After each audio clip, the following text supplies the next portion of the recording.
Ya hemos hablado en otros videos sobre algunos trastornos de la conducta importantes.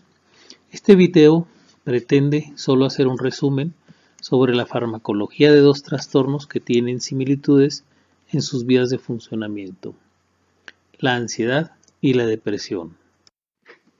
La ansiedad es un estado normal de los individuos y de la mayoría de los seres vivos y tiene una función específica que es ponernos en alerta a algo que creemos que va a ocurrir o que está a punto de ocurrir de manera real o ya ha ocurrido, pero podemos actuar al respecto, de tal manera que la función de la ansiedad es permitir adaptarnos de manera rápida a un suceso que nos puede causar algún daño o solucionarlo. El problema ocurre cuando no hay un equilibrio entre la intensidad y la exposición al fenómeno sin la capacidad de resolver el problema o de adaptarse.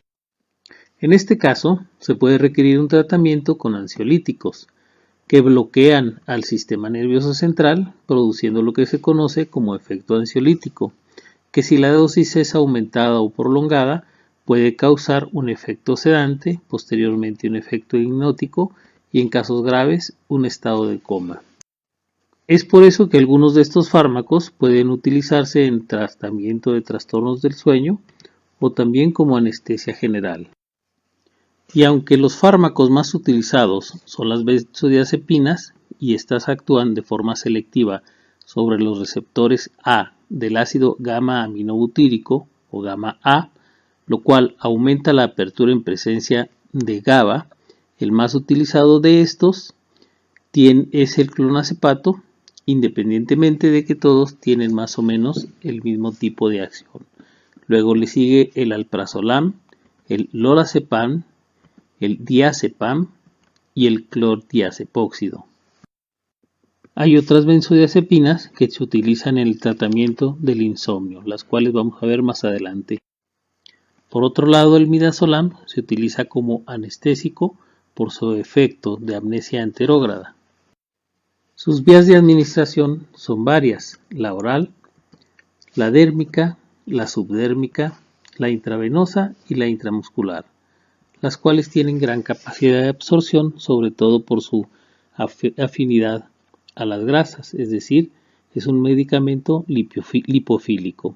También es muy afín a la albúmina, que es la principal proteína transportadora y que sirve para su eliminación, de tal manera que cuando hay una deficiencia de albúmina, como en los casos de desnutrición, puede haber efectos como si tuviera una sobredosis. También tiene afinidad por el citocromo P450, que corresponde a la mayor vía de eliminación de las benzodiazepinas, por lo que puede interactuar aumentando su efecto con muchos medicamentos que también utilizan este vía de eliminación, como los macrólidos y el ketoconazol, o puede disminuir su efecto, lo que limita su acción con otro tipo de medicamentos que también limitan el citocromo, por ejemplo el omeprazol. Su excreción se realiza por medio de la orina en forma de glucurónidos o metabolitos oxidados. Los efectos adversos de las benzodiazepinas están relacionados con sus efectos farmacológicos y generalmente ocasionados por el ajuste de sus dosis, y pueden incluir la sedación, la somnolencia, la ataxia, la disartria, la incoordinación motora y la amnesia anterógrada. Durante el consumo no se debe de conducir ni manejar maquinaria y debe de evitarse todas aquellas tareas que requieren concentración. No está confirmado si el diazepam tenga efectos teratógenos, pero parece prudente evitar su uso en el primer trimestre del embarazo. Muy raramente puede dar lugar a hepatotoxicidad y alteraciones hematológicas, y por vía intravenosa rápidamente puede desencadenar hipertensión y depresión respiratoria. Las dosis altas alcanzan muy raramente la muerte, salvo que se asocie con el uso de otros depresores del sistema nervioso central, como el alcohol, analgésicos, opioides o antidepresivos, y la sobredosis de benzodiazepinas puede revertirse con flumazenil, que compite con las benzodiazepinas por ocupar los sitios de acción. En ocasiones, el uso de benzodiazepinas produce la llamada reacción paradójica, caracterizada por ansiedad, excitación, hiperactividad, agresividad, irritabilidad, desorientación temporoespacial y pesadillas. Se produce con más frecuencia en ancianos. Durante la utilización de benzodiazepinas en ancianos debemos estar atentos a su posible aparición, además de vigilar el nivel de conciencia por la posibilidad de la inducción de cuadros de confusión. El uso crónico de benzodiazepinas causa tolerancia y puede causar también dependencia, tanto psicológica como física, inclusive a dosis bajas, y su interrupción brusca puede después causar síndrome de abstinencia crónico, que puede ser manifestado por confusiones, ansiedad, agitación, insomnio, y aproximadamente un 35% de los pacientes tratados durante más de 4 semanas desarrollan dependencia física, por lo que debe evitarse en la medida de lo posible los tratamientos prolongados. Otro grupo de ansiolíticos son las azapirodecanodionas, entre las que encontramos la buspirona, la gespirona y la izapirona. Sus acciones farmacológicas son principalmente la eficacia ansiolítica, similar a las benzodiazepinas, aunque su instauración es mucho más lenta y tarda entre 2 semanas. No posee acciones hipnóticas, ni anticonvulsivantes, ni miorrelajantes. No produce sedación, al menos muy leve en algunos pacientes, y no altera la memoria, ni produce alteraciones psicomotoras, ni interactúa con otros depresores del sistema nervioso central como el alcohol. No produce dependencia física y no tiene tolerancia cruzada con las benzodiazepinas. Su mecanismo de acción no está bien establecido. Son agonistas parciales de los receptores serotoninérgicos 5-HT1A y acciones pre- y postsinápticas de estos receptores, con una modulación crónica de los receptores serotoninérgicos no muy bien establecida. Dentro de sus reacciones adversas tenemos el mareo, el vértigo, la cefalea, el sudor, la parestesia y el nerviosismo en algunos pacientes, y con dosis mayores de 20 miligramos pueden aparecer síntomas distróficos.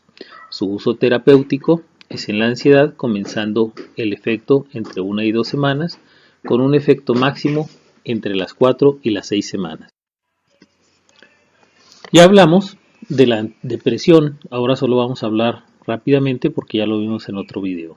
Los trastornos depresivos, y sobre todo el trastorno depresivo mayor y el trastorno bipolar, son trastornos afectivos caracterizados por una desregulación del estado de ánimo.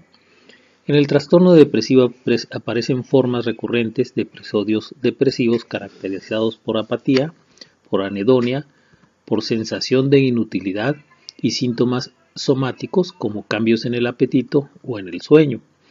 También puede aparecer dolor muscular y entre otros.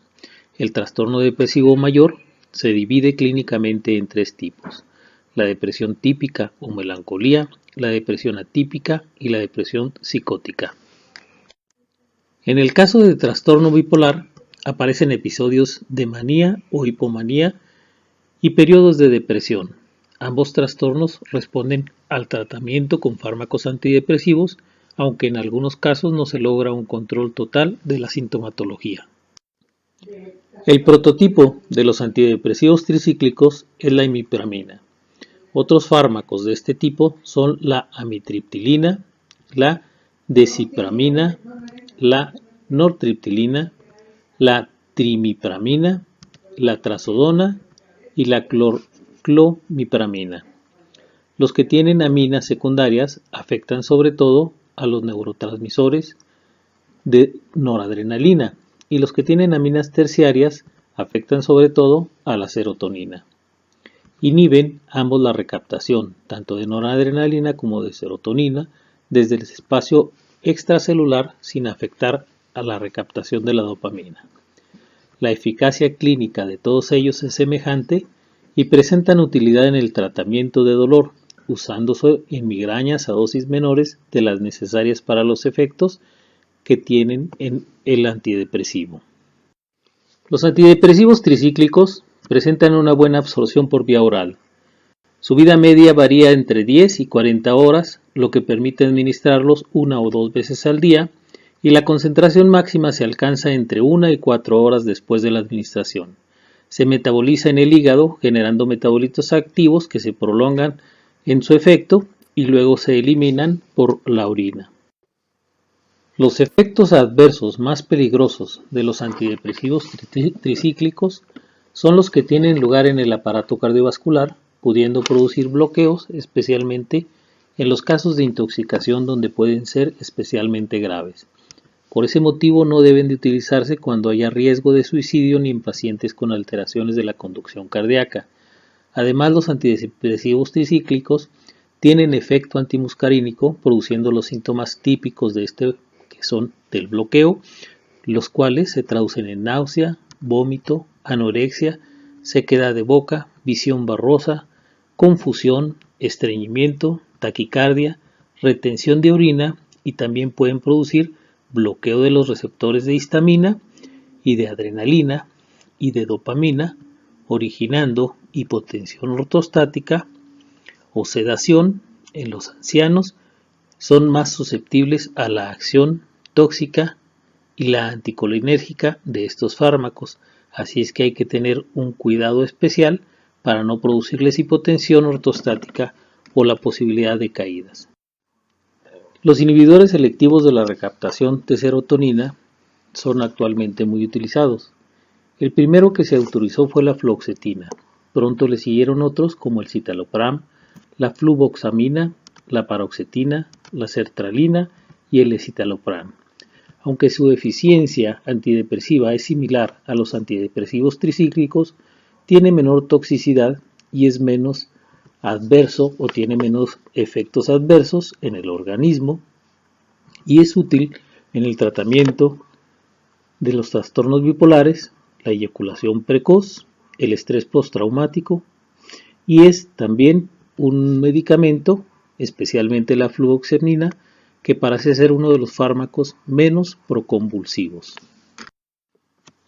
Por su mecanismo de acción aumenta la cantidad de serotonina en el espacio extracelular, aumentando la activación de los receptores postsinápticos. A dosis alta, parece que también impide la recaptación de noradrenalina.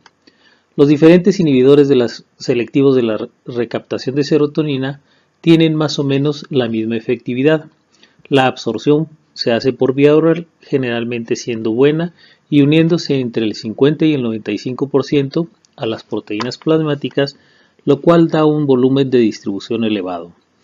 La concentración máxima se alcanza entre las 2 y las 8 horas. Se metaboliza en el hígado, dando lugar a metabolitos inactivos, salvo el escitalopram y la fluoxetina, que sí producen metabolitos activos y que contribuyen a prolongar su efecto.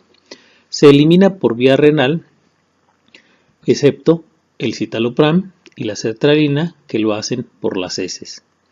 La fluoxetina presenta una vida media de entre 4 a 6 días. Sus metabolitos de entre 4 a 16 días. Para el resto, la vida media es más corta y oscila entre las 15 y las 33 horas. Aunque no tiene la toxicidad cardíaca ni los efectos antimuscarínicos y son mucho más seguros en el caso de intoxicación que los antidepresivos tricíclicos, no carece de efectos adversos y todos pueden causar algún grado de disfunción sexual y diferentes trastornos digestivos. Un efecto adverso poco frecuente pero grave es el síndrome serotoninérgico, que puede darse si se administra conjuntamente con inhibidores de la monoaminoxidasa y se manifiesta por hipertermia, rigidez muscular, mioclonías y cambios en el estado de ánimo, así como de los signos vitales. Si se decide cambiar un inhibidor selectivo de la recaptación de serotonina por un inhibidor de la monoaminoxidasa, deben pasar entre 2 y 6 semanas para evitar el síndrome de la interrupción brusca, que puede ocasionar síndrome de abstinencia, por lo que hay que informar al paciente que no interrumpa su medicamento sin consulta. Los inhibidores de la recaptación de serotonina y noradrenalina son una nueva clase de fármacos que están resultando muy útiles cuando el paciente no responde a los inhibidores selectivos de la recaptación de serotonina o cuando sufre trastornos médicos o psiquiátricos concomitantes. Este grupo está formado por fármacos como la belanzatina, la desvelanfacina, la dulexetina y la minalcipram. Se absorben bien por vía oral, con metabolismo de primer paso. Se excretan por vía renal, teniendo una vida media de eliminación de entre 5 a 12 horas. Sus efectos adversos son similares a los inhibidores selectivos de la recaptación de serotonina, pero se presentan con menos frecuencia. En niños y adolescentes incrementan el riesgo de conductas suicidas. La belanzatina puede producir aumento de colesterol.